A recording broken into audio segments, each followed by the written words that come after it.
Some secrets die with the person who kept them, and some secrets are left behind, like a time bomb wrapped in love. I was standing in the middle of a Mississippi field on a Tuesday morning in August, 97 degrees, sweat soaking through the back of my church blouse, the same one I had worn since yesterday and hadn't changed. My left hand held a piece of paper. My right hand held an old brass key, heavy and warm against my palm.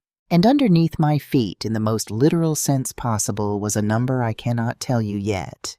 A number large enough to make 3 grown men lose their dignity chasing it. Large enough for them to monitor my husband while he was dying. They called me the Birmingham woman. Not my name, not sister-in-law, not family, just the Birmingham woman, like I was a stranger who had wandered onto sacred ground that belonged to their bloodline. But this land did not belong to them. This land belonged to me. And Elijah, my husband, the man who had been gone exactly 47 days when I stood there, had known this moment was coming.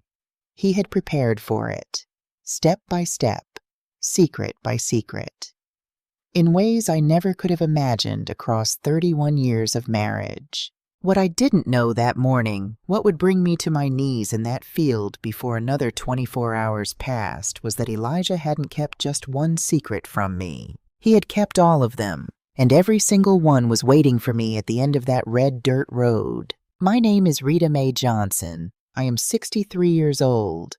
I taught music to children in Birmingham, Alabama for 35 years. I don't know how to drive a tractor. I don't know anything about minerals or geology. I don't know the first thing about Mississippi land law. But I know one thing.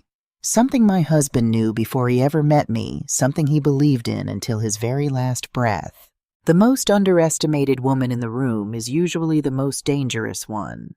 This is our story. All of it, including the parts he didn't live long enough to tell me himself.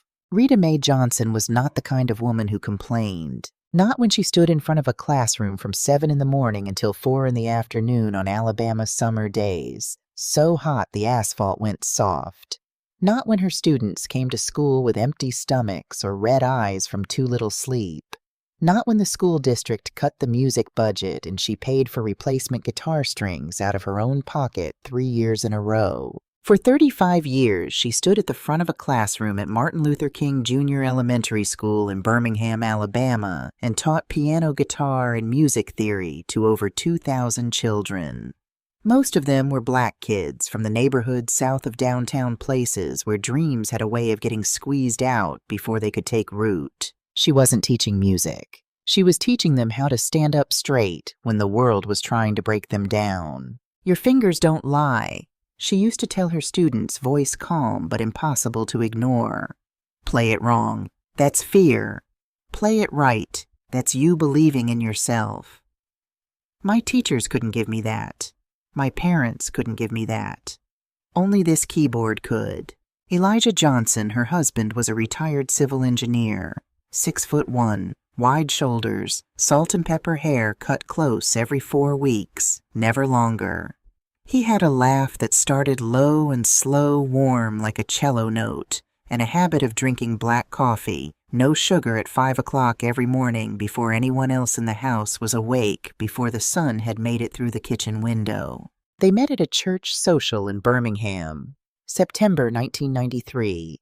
Rita was playing piano in the corner, a gospel improvisation she was making up as she went, not looking at the keys. Elijah was standing by the food table 10 feet away, plate in his hand. Not eating, just watching her play. She knew he was watching. She pretended not to. They married in 1994. Spent 31 years together in the way that their friends described as boring in the best way. No drama, no blow-ups, just the kind of love that ran deep and steady like the roots of an old tree. Every morning he made the coffee. Every evening she played a few notes before bed.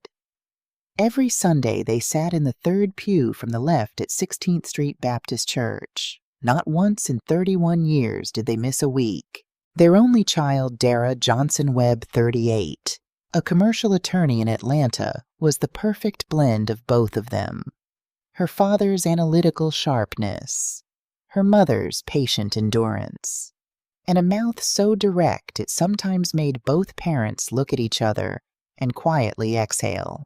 That was their life, steady, warm, enough. Until Wednesday, March 14th, 2024, when Elijah Johnson collapsed alone in his home office from a massive heart attack at 67 years old at 4:47 in the afternoon. His death came without warning. At least that's what Rita knew. No hospital visits in the months before. No unfamiliar prescriptions appearing in the medicine cabinet. No calls from doctors she hadn't heard of. No appointments she didn't know about. He still ate breakfast every morning, still walked 3 miles every Wednesday and Saturday, still laughed exactly the way he always laughed, slow eyes first, then mouth. It was just an ordinary Wednesday afternoon. She came home from the grocery store, bags in hand, and noticed the office door standing open. That was unusual. Elijah always kept it closed when he was working. She pushed it open. He was on the floor beside his overturned chair, the posture of a man who had tried to get up and hadn't made it. 911. Ambulance, hospital. The words the doctor said: sudden cardiac arrest, massive myocardial infarction. We did everything we could. I'm so sorry. Passed through her ears like water over stone. She heard every syllable. She couldn't absorb any of them. Elijah Johnson was pronounced dead at 4:47 p.m. on March 14, 2024. The funeral was held 5 days later at 16th Street Baptist Church, the same church where they had sat in the third pew from the left every Sunday for 31 years. Over 350 people came, former students of Rita's, colleagues from Elijah's decades of engineering work across Alabama, friends, neighbors, the entire church community they had been a part of for as long as anyone could remember. The Beaumont family drove up from Mississippi. Reverend Thomas Beaumont, Elijah's eldest brother, 72, arrived in a black 3-piece suit and white clerical collar, moving through the church with the unhurried confidence of a man accustomed to being given space. Calvin Beaumont, 58, walked a step behind Thomas' eyes, scanning the room with the habitual assessment of someone who priced things without thinking about it. Nadine Beaumont Cross, 55, trailed last, eyes genuinely red but not meeting anyone's gaze, not even Rita's. They were polite, correct, kept the right distance. Rita wasn't surprised. Elijah's family had never truly welcomed her. Not hostility exactly, nothing you could point to, but a wall she had never been able to get through, no matter how many times she tried over 31 years. The one Thanksgiving dinner at Thomas's house in 2005, the only time they had ever been invited, ended with more silence at the table than conversation. Elijah had rarely explained it. "My family is complicated," he would say, then shift the conversation with a smile and a fresh cup of coffee. She had accepted that as part of him a closed door she didn't push on out of respect. Standing beside his casket, now watching the 3 Beaumont siblings on the other side of the church, she asked herself for the first time whether she had been wrong not to push. 3 weeks after the funeral, she sat in the office of Gloria Watkins, the attorney Elijah had retained on his own without mentioning it to Rita. That itself had felt slightly odd when she first found out about it months ago. He had said a colleague recommended her, that she seemed good, that it was convenient. Rita hadn't asked anything more. Mrs. Johnson. Gloria was a woman around 50, hair cut short, voice carrying the practiced steadiness of someone who had delivered hard news in this office more times than she could count. Your husband's estate is relatively straightforward. The Birmingham Home Savings and Investment Accounts retirement funds. All of it transfers to you under the terms of the will. Rita nodded. She already knew this part. But there's one more item. Gloria opened a thick brown envelope and set a notarized document on the desk. A parcel of land in Claiborne County, Mississippi. 480 acres. Elijah purchased it in April of 2021, 3 years before he passed. 480 acres. The number meant nothing concrete to her. She had no frame of reference for what that looked like, whether it was large or small, empty or full. But the location she knew. Claiborne County. She said it slowly. That's where he grew up. That's correct. According to the deed records, this was family land, the original Beaumont family property going back several generations. Mr. Elijah purchased it from his own siblings, Thomas Calvin and Nadine Beaumont. Transaction completed April 12th, 2021. A long silence. Why didn't he tell me? Rita asked. The question was out of her mouth before she had decided to say it. Gloria looked at her without judgment. He didn't share his reasons with me, Mrs. Johnson. She placed a smaller envelope on the desk. But he left this. Instructions were to give it to you after he was gone, and that you should read it alone. On the front of the envelope in Elijah's handwriting, precise and even an engineer's hand, Rita. Read this alone. She read it in her car, parked in the law office lot, engine running, air conditioning on, hands slightly unsteady as she opened it. My Rita, if you're reading this, then I'm gone and you're sitting there wondering why I kept this from you. I bought the Beaumont land in 2021. I didn't tell you because I needed time to make it ready for you. Not because I didn't trust you. Because I wanted you to receive it when it was whole, not a half-finished burden in the middle of everything else. That land is where I grew up, where my grandmother planted her garden, where my grandfather taught me the name of every hill and the direction of every wind. I left at 19 years old and swore I was never going back. But then I found you, and I understood. There are things you can't leave behind just because they hurt. I've spent 3 years turning it from the place I ran away from into something worthy of you. I thought I'd still be alive to take you there myself, to stand beside you the first time you saw it. I was wrong about that. Before you decide what to do with it, sell it, keep it. Anything, I'm asking you to go there once, just once. In the right-hand drawer of my desk at home, there's a small wooden box. Inside a key, a map, and a USB drive. You'll understand when you get there. I love you, Rita. More than I said, more than I knew how to say. Elijah. She sat in that parking lot for 15 minutes without moving. Then she picked up her phone and called Dara. Do you want to come to Mississippi with me? Dara was quiet for 2 seconds. When? Friday. You know the Beaumont family isn't going to be happy seeing us there. I know. And you're going anyway. Your father asked me to go, Dara. A shorter pause this time. Book the flight. I'll drive up from Atlanta. Meet me in Port Gibson. The night before her flight, Rita went into Elijah's home office to find the wooden box. She had been going in there every day since he died, sitting in his chair, not doing anything, just sitting. His smell was still in the room. Coffee, old wood, and something that had no name, the particular scent of the man she had slept beside for 31 years. Right-hand drawer. The box was exactly where he said. But as she pulled the drawer open, she noticed something she had never registered before. The office door had a second lock on the inside.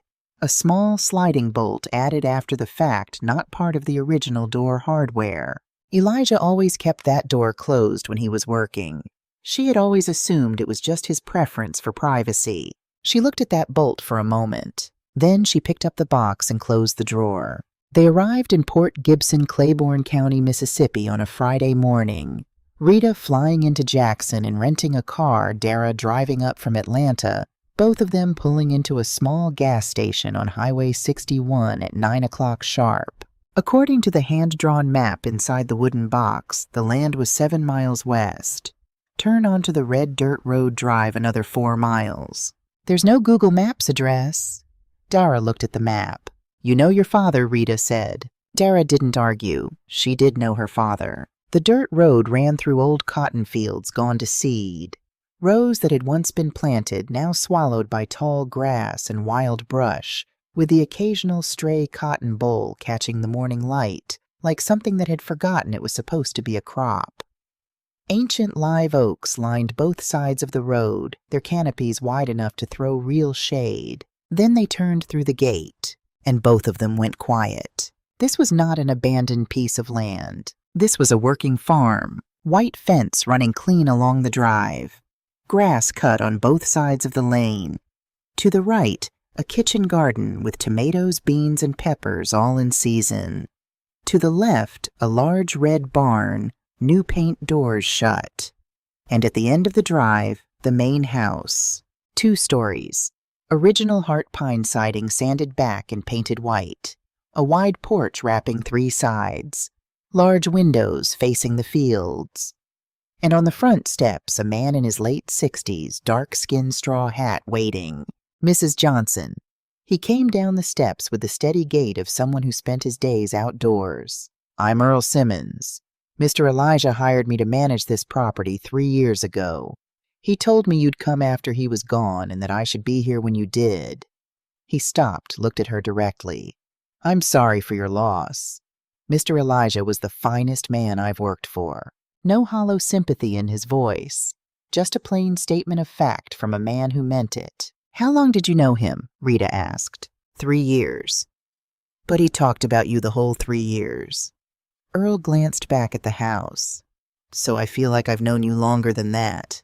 Earl walked them through each room with the careful attention of a man who had been present for every decision and understood that every detail had a story behind it. The main house had been fully renovated over 3 years, but not in the way that erases what came before.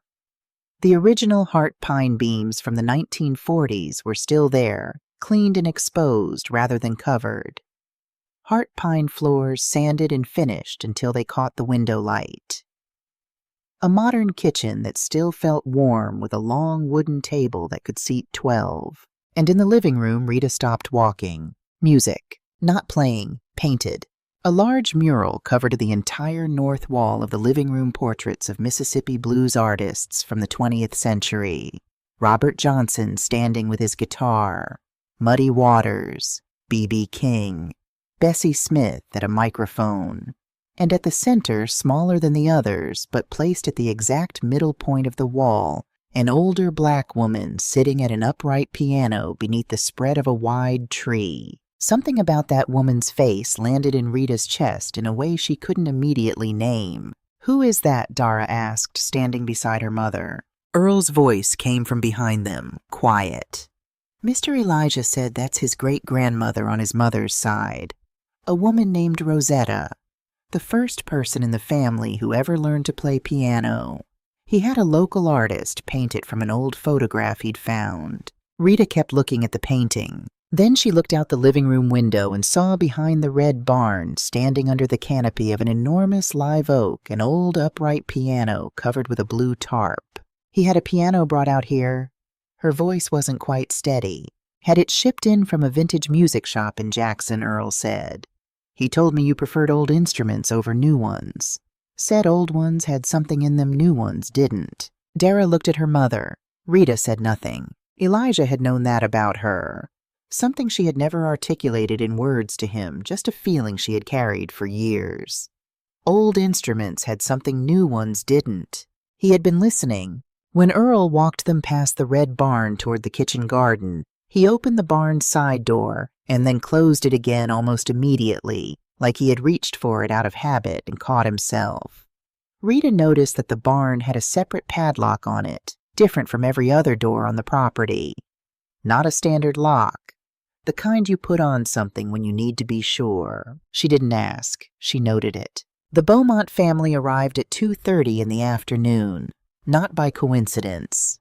Rita found out later that Calvin Beaumont had someone watching the road in. Thomas's black pickup stopped at the gate. 3 people got out. Thomas first, then Calvin with the familiar brown leather case, then Nadine behind them both, head slightly down. Rita. Thomas nodded when he reached the porch. Not sister-in-law, not family, just her name the way you'd acknowledge someone you knew in passing. We assumed you would have called ahead. This is my property, Rita said, voice level. I don't need to call ahead. A small lift of Thomas's brow, the involuntary response of a man not used to being pushed back on. He covered it quickly with a thin smile. Of course. We simply want to sit down together and discuss the future of this family land. The future of it is my decision to make, Rita said. Calvin stepped in half a register warmer than his brother. Naturally. But this land has been in the Beaumont family for generations. Elijah bought it back from us with the intention of keeping it in the family. We just want to make sure that intention is honored. Rita held Calvin's gaze for a moment long enough to register the gap between his tone and his eyes, and then she looked at Nadine. Nadine was standing slightly behind her brothers, looking at the ground. But when Thomas said the words, Elijah's intention, she glanced up at Rita. One quick look, less than a second. Then Thomas turned his head toward her, and Nadine dropped her eyes immediately like a switch had been flipped.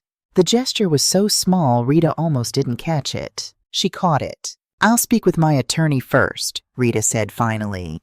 "Then we can have a proper conversation." Thomas nodded with the grace of someone yielding on a small point before winning the larger one. "Of course. But don't wait too long, Rita. There are time-sensitive matters when it comes to land." They left. Calvin looked back at the house once before he got in the truck, the look of a man mentally calculating what something was worth. That night after Dara went to sleep, Rita sat alone in the living room. Warm lamplight. The sound of crickets coming through the open window. Mississippi crickets, louder and slower than Birmingham crickets, she thought, though she had never compared them before. The USB drive in the palm of her hand. Light. Almost nothing. Earl had set the laptop on the side table before he turned in for the night. She opened it. Password prompt. She thought for a moment, then typed 09141994 Rita. Their wedding date plus her name. It opened immediately. The USB held a single folder. For Rita in order. Inside 47 video files, each one named with a date beginning today. 47 days, 47 videos. She clicked the first one. Elijah appeared on the screen. Not the Elijah she had feared finding in his final months. Not thin or tired or marked by anything that said ending. This was Elijah, healthy beard, trimmed neat, wearing the navy blue button-down he put on every Saturday morning. Sitting in this very room, the living room of the farm, but in the video, the mural behind him was still only half finished. He looked into the camera, and he smiled. Slow eyes first, then mouth. The same smile she had watched for 31 years without ever entirely getting used to it. "My Rita." His voice was warm and clear, like he was sitting across the room from her. "If you're watching this, then you came. And I know you. You didn't come alone." A small laugh, genuine easy. "Dara's in the bedroom on the right, isn't she?" Rita laughed out loud. A real laugh, short and sudden. The first sound she had made since the funeral that wasn't crying or answering someone else's question. Her eyes went wet immediately after. "I don't know where to start."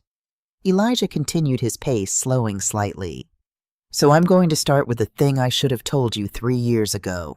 He looked directly into the camera. "I've known I was going to die sooner than expected since January of 2021. Not intuition, a diagnosis. Hypertrophic cardiomyopathy, a hereditary heart condition I inherited from my father. He died from it at 64. The doctors told me I had 2 to 4 years without surgery. I declined the surgery.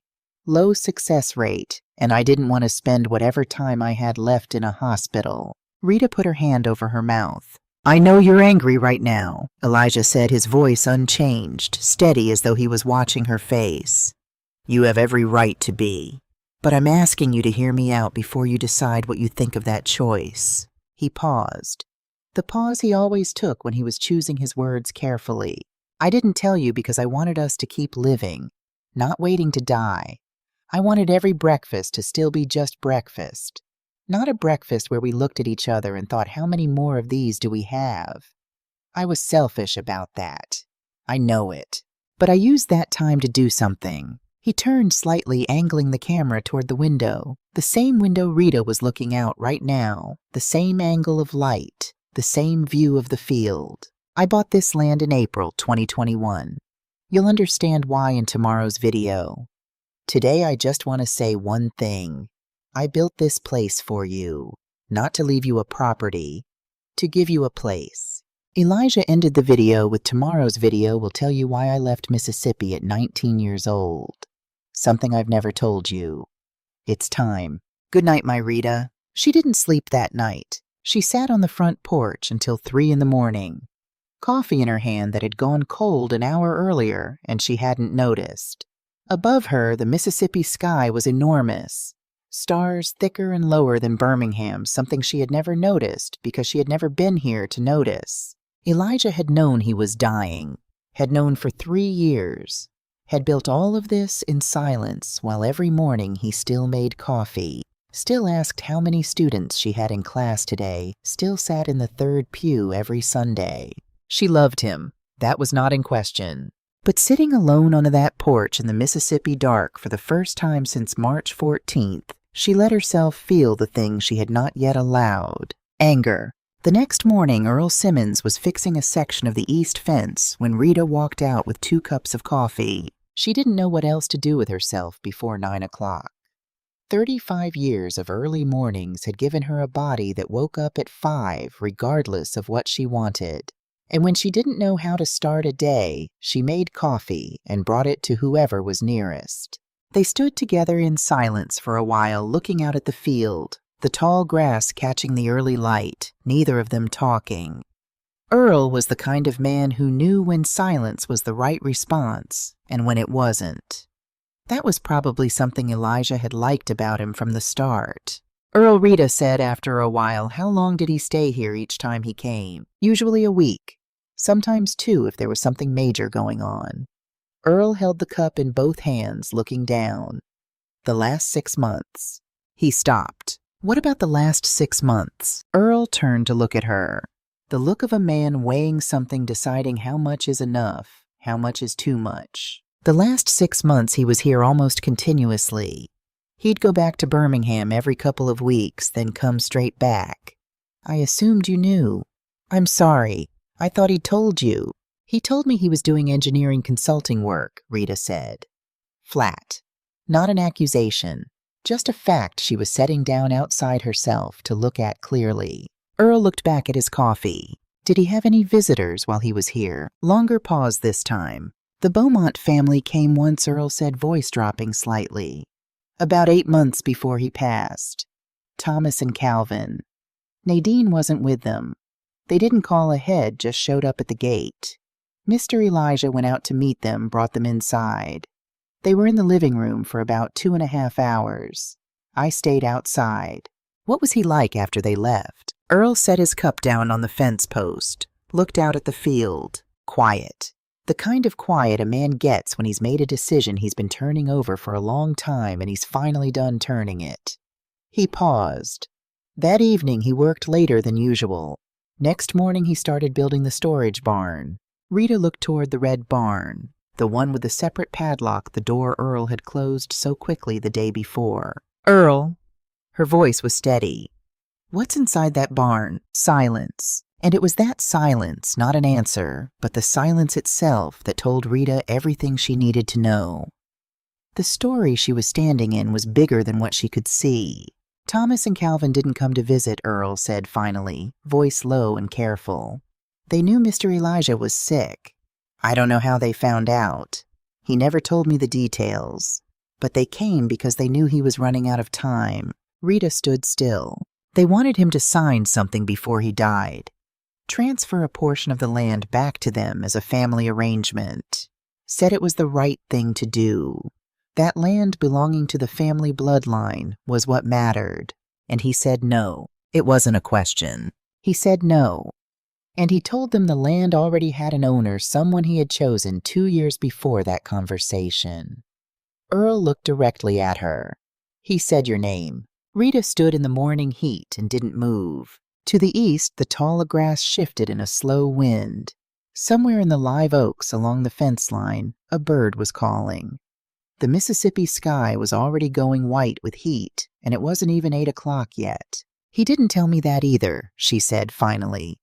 Not angry, not broken, just naming another thing she had not known. No. Earl looked down at the ground. What he told me was Rita has carried enough. This one's mine to handle. Rita was not an investigator, but she had spent 31 years living with a civil engineer, a man whose entire professional life was built around the principle that you checked every detail before you signed your name to anything.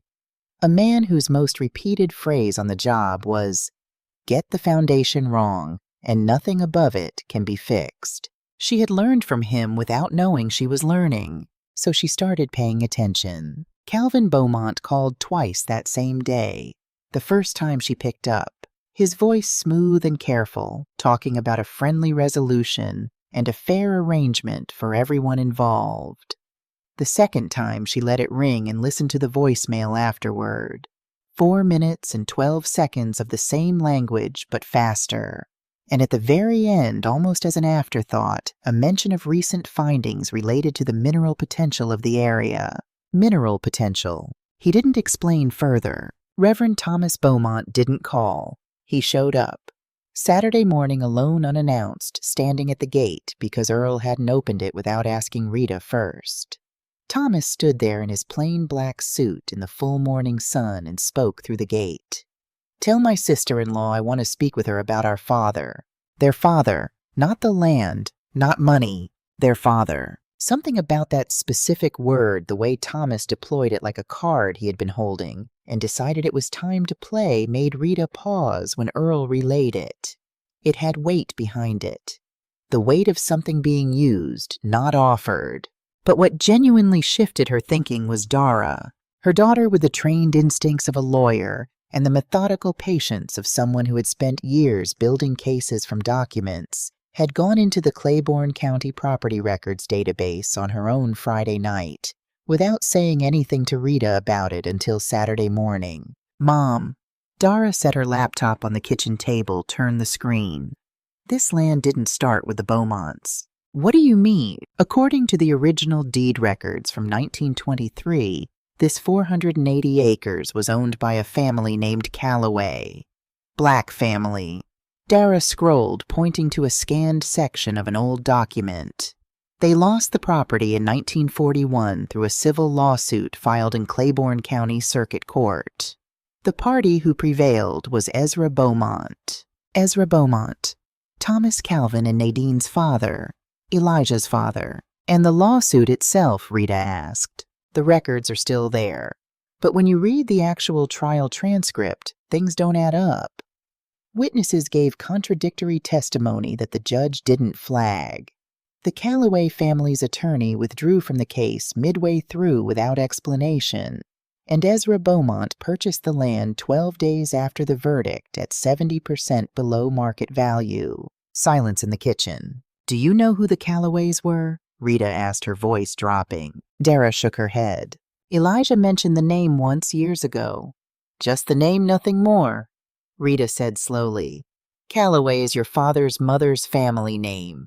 His mother's side. He never talked about them in detail. Only ever said that side of the family was gone, everyone lost a long time ago." The two women looked at each other across the kitchen table. The pieces that didn't fit were beginning to fit, just not in a comfortable direction. She watched the second video alone after lunch while Dara walked the South Trail with Earl. She studied Elijah's face more carefully this time, now that her eyes had adjusted to seeing him on a screen instead of across a room. He looked tired. Or maybe she was just looking harder. Hard to tell the difference. "Today I'm going to tell you why I left Mississippi at 19, he began.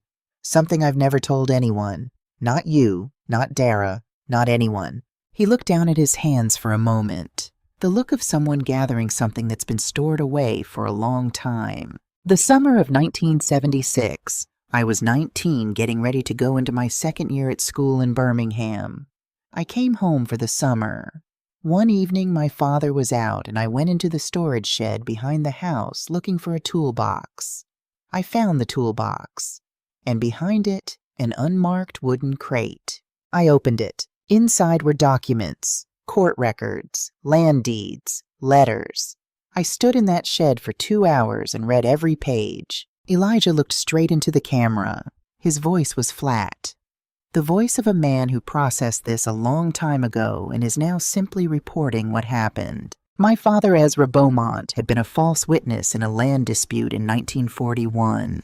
He testified to things that weren't true to help someone else win a case against the Calloway family, his wife's family, the family of the woman he had married.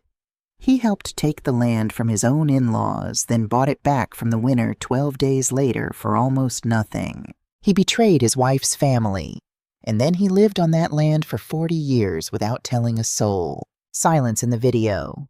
Elijah didn't move, didn't look away. I couldn't face him. Couldn't spend another night under that roof. So I left. Went back to Birmingham. Went back to school. And I didn't come back. But I carried it. 31 years. Carrying something I didn't do but couldn't put down. He paused. When he continued, his voice was different. Not lighter exactly, but less compressed. When I found out I was dying, when I looked at whatever time I had left and understood it was shorter than I'd planned, I decided to do the thing I should have done years earlier. I bought this land back from Thomas and Calvin. They didn't know its real history, or they knew and didn't care, which amounts to the same thing. I paid market value. Legal transaction fully documented. I bought it to give it back, so that the last person to stand on Callaway land would be someone with Callaway blood. He looked directly at the lens. Dara has that blood through me, through my mother, through the grandmother she never knew. This land is her inheritance. And through her, it's the correction of something I didn't cause, but I was the only one left who could fix. The video ended. Rita sat in front of the dark screen for a long time. Outside, the Mississippi afternoon light was coming through the window at a low angle, falling across the living room floor in long gold bars. The same light hitting the same field that the Callaway family had farmed before 1941. Before Ezra Beaumont. Elijah had spent 3 years trying to close a circle that wasn't his fault to close, and he had done it quietly alone while dying.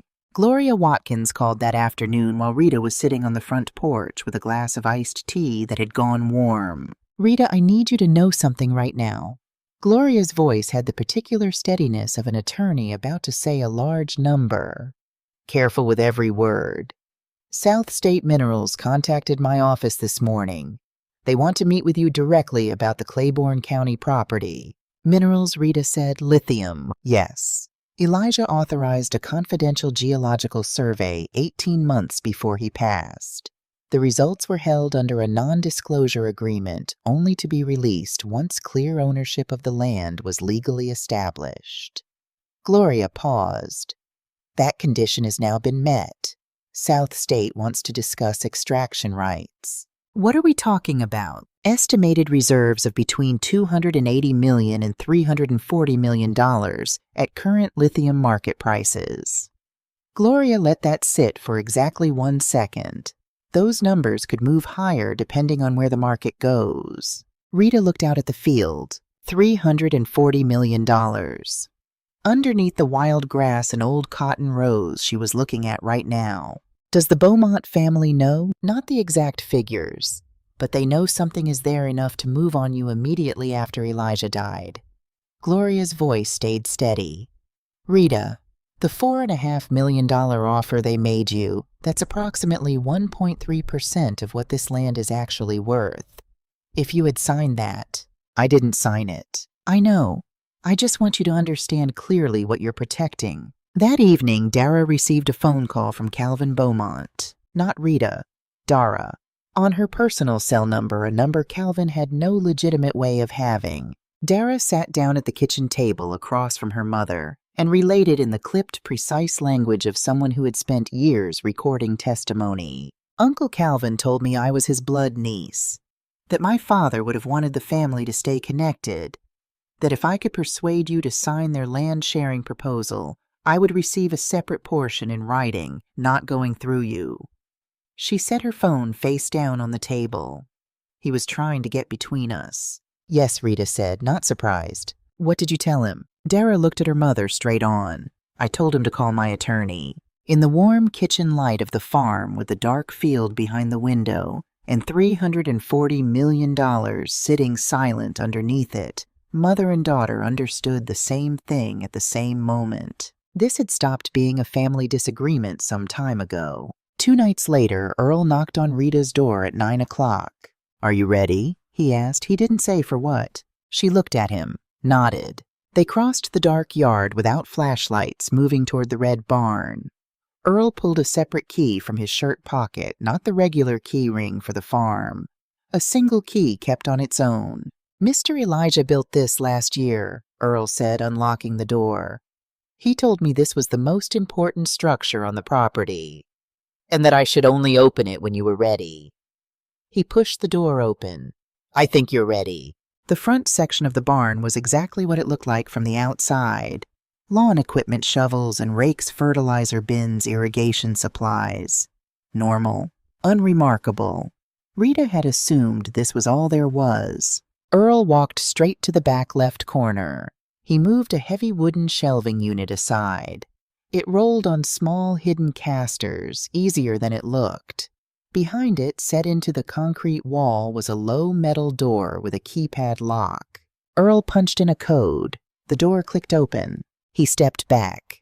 After you, Mrs. Johnson. Rita ducked through the low frame. Inside was a small concrete room, insulated, climate-controlled, humming faintly with a wall unit. 4 gray metal filing cabinets along the left wall. A desk with a desktop computer already powered on. And covering the entire wall opposite the door, a large-scale map of Claiborne County, hand-annotated, covered in notes. She moved to the map first. Red circles marked across the full 480 acres, not scattered randomly, but concentrated heavily in the western section of the property. The part that from the outside looked like nothing. Rocky hillside scrub brush, difficult terrain. The part Calvin had smoothly excluded from their proposed land division. He hired 3 separate geological survey teams, Earl said from behind her. Each one didn't know about the other 2. All 3 came back with the same results for location and quality of the deposit. He pointed to the western corner of the map. The section Calvin Beaumont left out of their land proposal, that's where 80% of the lithium sits. Rita stared at the map. That wasn't an oversight. That was a calculated theft dressed up as a family favor. She opened the first filing cabinet. 3 years of documentation. Elijah had done what engineers do. Built a system.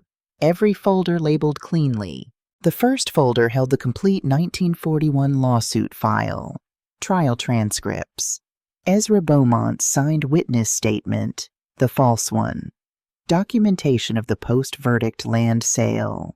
The statute of limitations on civil action had expired decades ago, but the record was there. Clear, usable. The second folder held Calvin's file. 3 real estate transactions from the past 2 years, each showing signs of inflated property valuations, and 1 pending complaint filed with the Mississippi Real Estate Commission. Not enough to prosecute. Enough to make Calvin very reluctant to attract any additional regulatory attention. The third folder held the full non-disclosure agreement with South State Minerals. Survey results. And beside it, a sealed envelope. Open when negotiating. Second option. She opened the envelope. Contact information for Meridian Earth Resources. CEO direct line email. Attached a note in Elijah's hand. I opened preliminary discussions with both companies. Each knows the other is in the picture. You don't need Meridian in the room. You just need South State to know they exist. That's enough leverage. Use it. He had built a competitive bidding situation without either company fully realizing it. Rita wouldn't need to bring Meridian in. She would just need to say the name. In the bottom drawer of the last filing cabinet, Rita found a small envelope marked in Elijah's handwriting. Nadine, if necessary. Inside was a single sheet of paper, a log of 4 short phone conversations transcribed in Elijah's notes, each from the past 3 years. Nadine had called him. Not often. 4 times spread out over 30 months. But each time she had said essentially the same thing in different words. Elijah, I'm worried about what Thomas and Calvin are planning with that land. Elijah had not called her back in any extensive way, but he had written it down, and he had made this envelope. He knew Nadine had a conscience.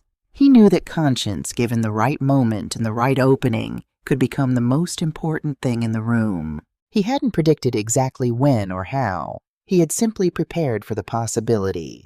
Rita held the envelope in both hands, looked at it. Then she set it back in the drawer. Not yet. Before she left the room, she found something that wasn't a document. At the back of the bottom shelf, tucked behind a stack of survey reports, was a photograph in a plastic archival sleeve. Black and white. Old. An elderly black woman sitting at an upright piano, beneath the spread of a very large tree. The photo was taken from a distance. The woman's face wasn't sharp enough to make out features, but the tree behind her, the enormous live oak rounded canopy-wide trunk, the particular angle of the lower branches. Rita recognized it immediately. The live oak behind the barn. The one the old piano was standing under right now, covered by its blue tarp. This photograph was taken on this exact property. That woman had sat under that exact tree. She turned the photo over. Faded ink, barely readable. Rosetta Calloway, 1938. 3 years before the land was taken. Rita stood alone in the concrete room holding a photograph of a woman who had sat at a piano under a tree that was still standing outside on land that had been stolen from her 86 years ago. The room was quiet. The tree was still there. She carried the photograph back to the house and didn't sleep much. Nadine Beaumont Cross knocked on the front door at 7:30 Wednesday morning. No sign of her brother's vehicles on the road in. She had come alone in her own gray Honda, and she looked like a woman who hadn't slept properly in 2 days. "I need to talk to you," she said the moment the door opened. No greeting, no small talk. Alone. Not with Dara, not with Earl. Rita looked at her for a moment long enough to assess not long enough to be rude. Then she opened the door wide. They sat at the kitchen table. No coffee, no pleasantries. Nadine placed both hands flat on the table, palms up. The gesture of someone who wants to prove they aren't hiding anything. "Thomas knows about the lithium," she said. Straight out. Not the exact number, but he knows there's a significant mineral deposit here. Someone inside the Geological Survey Company sold him the information. He found out approximately 3 weeks before Elijah died. Rita listened, said nothing. "He didn't come here to share the inheritance with you. He never intended to. The plan from the beginning was to get you to sell everything within 60 days before the official survey results became public and you found out what the land was actually worth. You would have walked away with $4 or $5 million and thought you'd made a good deal on a piece of farmland." Nadine slid a thin envelope across the table. "These are emails between Thomas and Calvin. I printed them from Thomas's laptop." She looked directly at Rita. "The emails have the full plan. How to approach you. How to approach Dara. And..." She stopped. The pause lasted no more than 3 seconds. But Rita felt it. And what? How they arranged to have someone contact Elijah's doctor's office. Nadine's voice didn't shake. But underneath it, something held very carefully in place. To get information about his condition. To find out how much time he had left, so they could plan the right moment to move. Rita said nothing for 15 seconds. 15 seconds is a long time when nothing is moving. "They were monitoring my dying husband," she said at last. "Not a question." Nadine nodded. Once. Rita stood up. She walked to the kitchen window and looked out at the field. The early light was still thin. The pale yellow of 7:30 in August, the day not yet committed to its heat.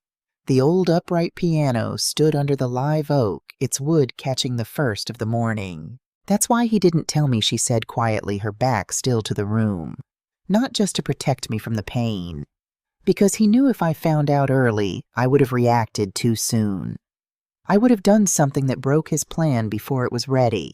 Elijah had trusted her enough to hand her the weapons. But he hadn't trusted her enough to share the weight while he was still carrying it. And that, not the illness, not the land, not the $340 million underneath the field she was looking at, that was the thing that finally broke through. Dara appeared in the kitchen doorway. No one had called her. No text, no sound that should have woken her. Just the particular quality of the silence coming from downstairs. The kind a daughter recognizes even in sleep. She stood in the doorway and took in the scene. Her mother at the window shoulders carrying something heavy. Nadine at the table, hands still flat on the surface, the envelope between them. Dara didn't ask what had happened. She walked across the kitchen and stood beside her mother. And she put her hand on Rita's shoulder. Rita didn't turn around. but her hand came up and covered her daughter's. Two women, 63 and 38, standing at the window of a Mississippi farmhouse, looking out at a field their husband and father had spent 3 years quietly transforming while he was dying, while his brothers were circling while the clock was running down in ways only he could see. Nadine sat behind them at the table, still, hands still open. Outside, the live oak held its canopy wide and patient over the old piano. The field said nothing. It never did. It had been holding its secrets for 80 years, and it could hold them a little longer. Rita spent the next 48 hours doing nothing obvious. She answered Calvin's calls politely. Yes, she had received their proposal. She was reviewing it. They would sit down in a few days. She scheduled a meeting with Thomas for Friday, using the tone of a woman who was leaning toward agreement. She was neither of those things. In those same 48 hours, the people around her did their work. Gloria Watkins worked through 2 full days from her Birmingham office. She verified every document in Nadine's envelope. She completed the legal package Elijah had already drafted, most of filling in what he had left blank, tightening what he had sketched in outline. And she prepared a settlement agreement that Rita would put on the table Friday. Not a land division agreement, a termination of all claims permanently and in full. Dara, with a lawyer's precision sharpened by everything she now knew, drafted a short email to Calvin. Friendly tone, careful wording, one embedded question designed so that Calvin's answer would lock him into a specific statement about the land's current market value, a statement that directly contradicted what he had told Gloria weeks earlier. Calvin replied the same afternoon. Dara printed the email, added it to her mother's folder, and slid it across the table without a word. Earl Simmons arranged the main dining room.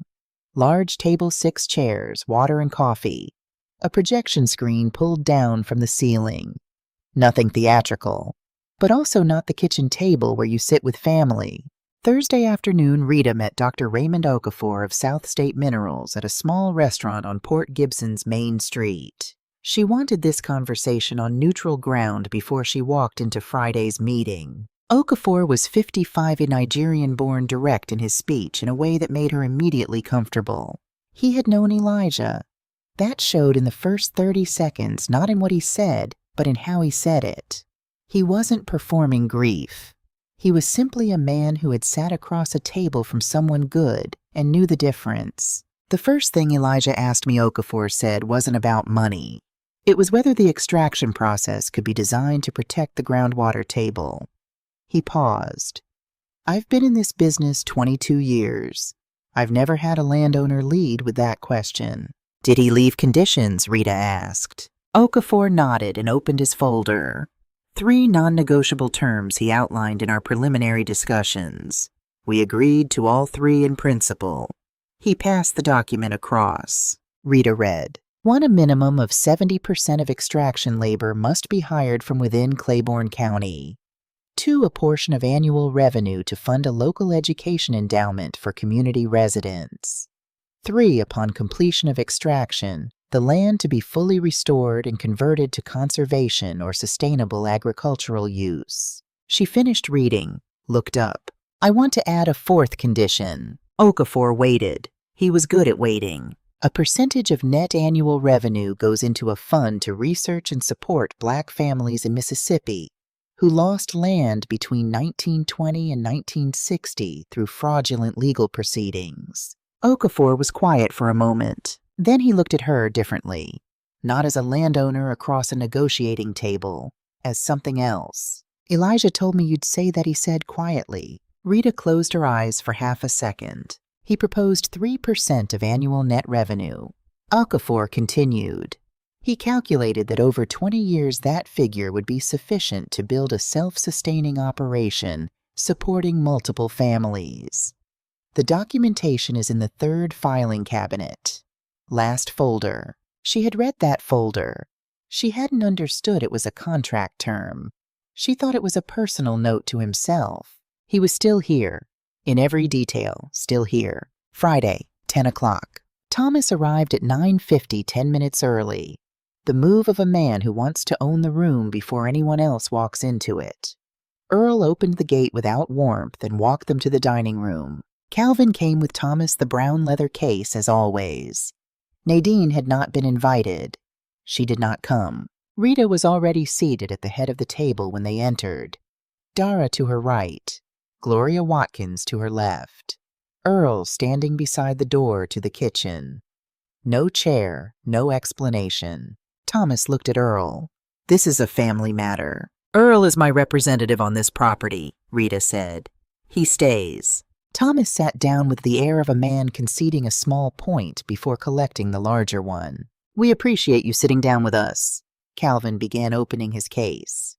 "We've updated our proposal to better reflect the situation."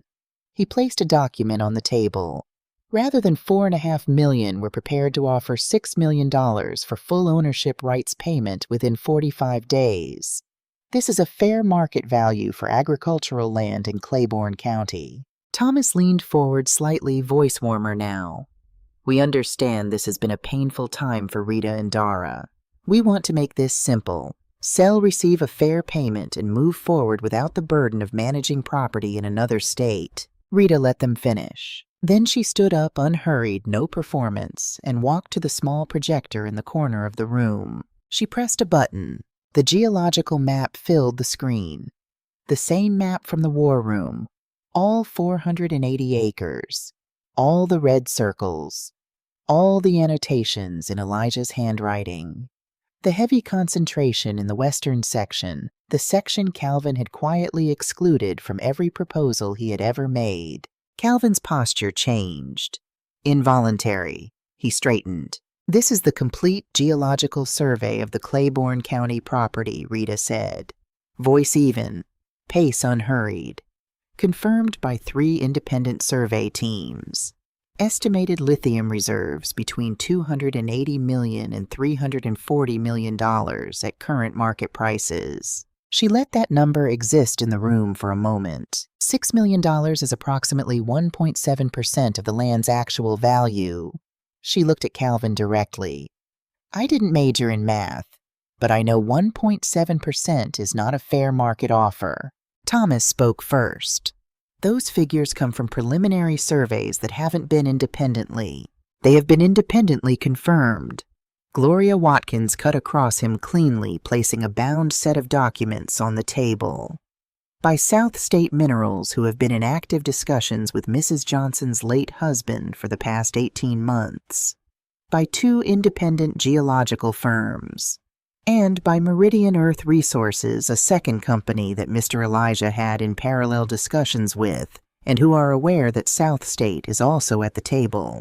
The room registered that. Calvin's attorney, a man who had not been introduced and had not spoken yet, glanced sideways at his client with an expression he did not fully manage to conceal. "There's also this," Rita said. She placed Nadine's envelope on the table.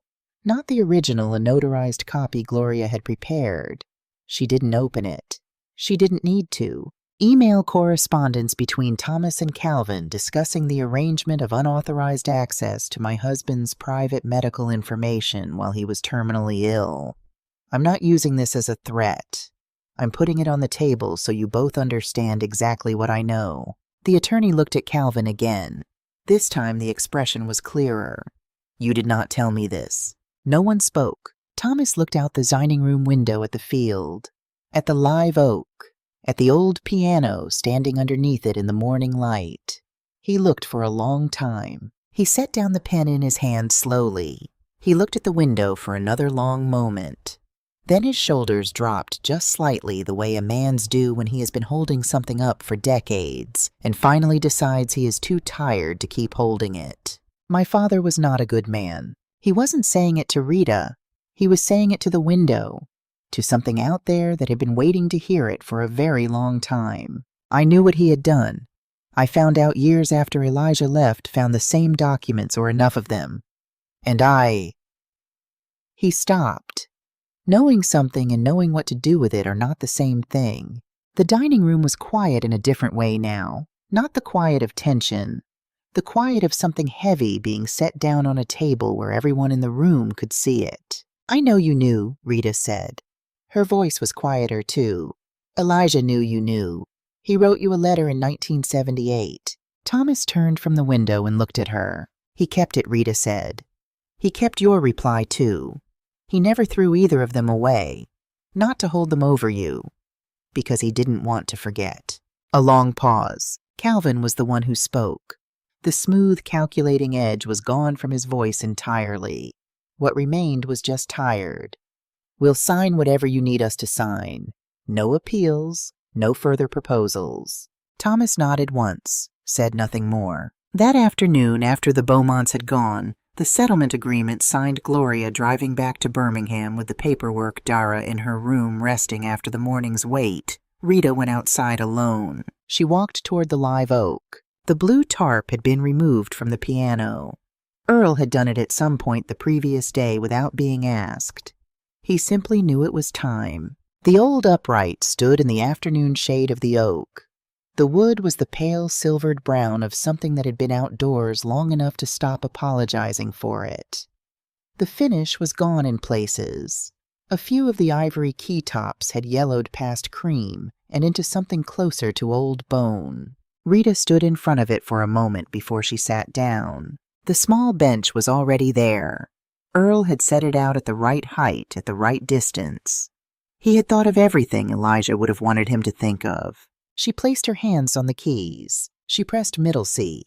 The note came back clear and warm old with some roughness at the edges, but true. Earl had had the piano tuned. The sound wasn't perfect the way a new instrument is perfect.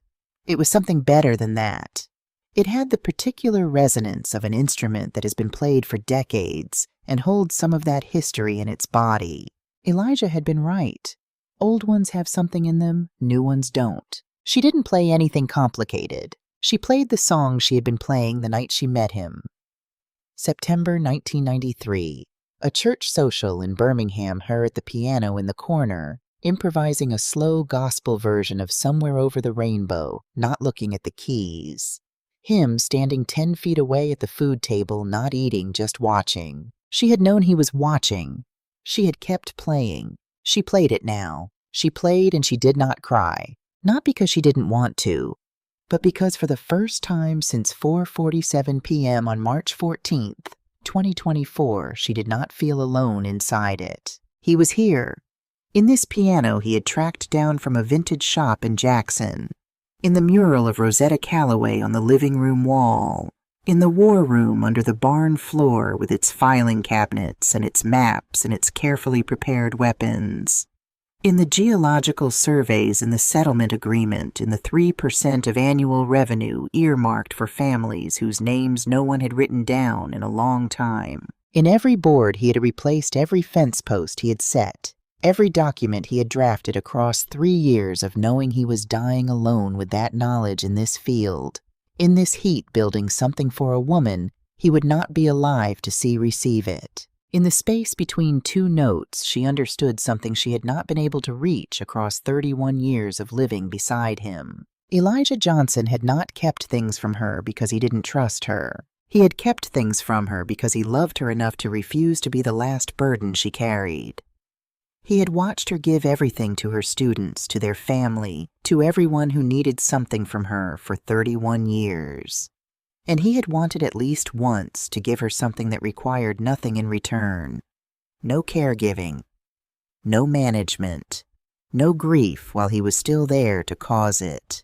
Just a field, a house, a piano under an oak tree, a place to land. After dinner, a meal Earl cooked, and the 3 of them ate together for the first time without tension hovering above the table. Earl reached into the front pocket of his shirt and produced a small envelope. "I owe you an apology for holding on to this," he said, setting it in front of Rita.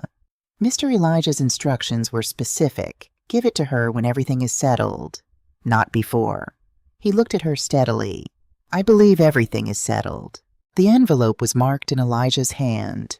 "Open when it's done." Inside a single piece of paper folded in quarters. She opened it. 1 sentence. That was all. Rosetta Calloway played piano under that oak every evening before they took her land in 1941.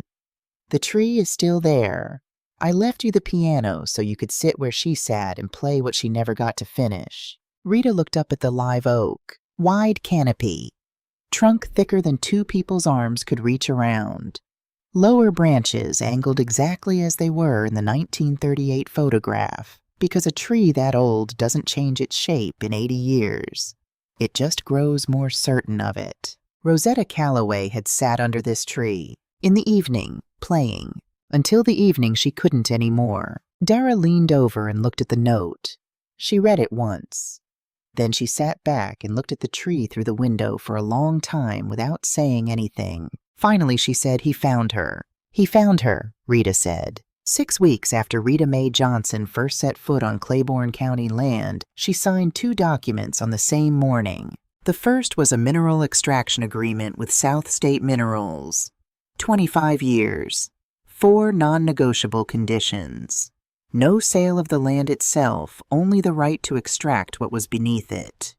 Projected to return $180 million after taxes and operating costs over the life of the contract.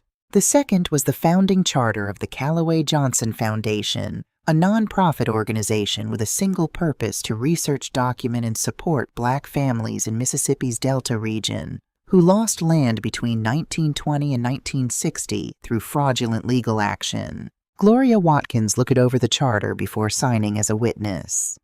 Elijah drafted 80% of this before he died, she said. He only left the name blank. I know, Rita said.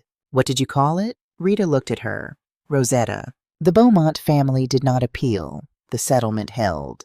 3 days after the Friday meeting, Thomas Beaumont sent a text message. Not an email, not a letter, just a text. The way a man sends something he needs to say but can't say out loud. Elijah chose right. Rita read it in the farmhouse kitchen, coffee in hand, the morning light coming through the window over the sink. She didn't reply immediately. She left it for a week. Not as punishment, not as strategy. She just needed to know what she actually wanted to say before she said it. After a week, she typed back 2 words. I know. Calvin Beaumont was facing a formal investigation from the Mississippi Real Estate Commission, not initiated by Rita, but by a previous client who had filed a complaint months earlier and now had corroborating evidence from a second source. Rita had not arranged this, but she did not intervene. Some things just need to be brought into the open. The rest takes care of itself. Nadine Beaumont Cross called on a September evening. I want to ask, she said, careful, like a woman not entirely sure she has the right to ask, whether I could come visit the farm sometime. Not about the land, not about any of that. She paused. I just want to see the place where we grew up. I'd like to look at it properly this time. Rita was quiet for a moment. She was looking at the field through the living room window. The grass had turned toward autumn pale gold at the tips, the color of something about to let go. The live oak stood in the last of the evening light, its canopy barely moving. Come the Saturday after next, Rita said. Earl will cook lunch. Dara drove back to Atlanta with a decision she hadn't announced to her mother until the last moment, standing beside her car in the farm's driveway with the engine already running. I'm going to spend 20% of my working hours on pro bono land cases, specifically for Black families in the South dealing with their property issues and fraudulent title disputes. She looked at Rita through the open window. Dad taught by doing, not by telling. He taught us both that way, Rita said. Dara put the car in drive. Rita stood on the porch and watched until the car disappeared around the bend in the live oaks. Then she went inside and poured herself a cup of coffee. Every evening now, when the sun drops behind the western hills, the hills beneath which the lithium sits quiet and patient, waiting to be drawn out carefully on terms that took a dying man 3 years to negotiate, Rita walks outside. She crosses the yard. She sits down at the bench in front of the old upright piano under the live oak. The thumb on her right hand is stiff some evenings.